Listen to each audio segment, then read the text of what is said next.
ಒಂದು ಹೊಳೆ ಹಿಂಗೆ ಹರಿತದ ಅಂತ ತಿಳ್ಕೊಳ್ಳಿ. ಅದಕ್ಕೆ ಹೋಗಿ ನೀವು ಕೇಳಿ, ಎಷ್ಟು ದಿವಸ ಹಿಂಗೆ ಹರಿಯೋದು,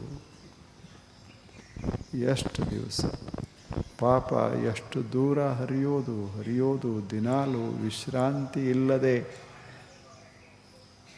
ದಾರಿಯೊಳಗೇನು ಎಲ್ಲ ಬಂಡೆಗಲ್ಲುಗಳು ಅವು ಇವು ಎಲ್ಲ ಎಂಥದ್ರಾಗ ಎಷ್ಟು ದಿವಸ ಹರಿಯೋದು. ಆವಾಗ ನದಿ ಹೇಳ್ತದೆ, ಹರಿಯೋದೇ ನನ್ನ ಜೀವನ, ನಾನು ಇರೋದೇ ಹರಿಯೋದಕ್ಕಾಗಿ, ಎಲ್ಲರೇ ಹೋಗಿ ನಿಲ್ಲೋದಕ್ಕಲ್ಲ, ಹರಿಯೋದಕ್ಕೆ. ಬದುಕೇ ಹರಿಯೋದಕ್ಕಾಗಿ.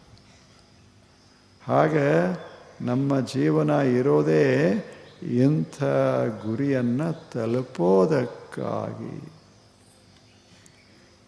ಅದನ್ನು ಪಡೆಯೋದಕ್ಕೆ.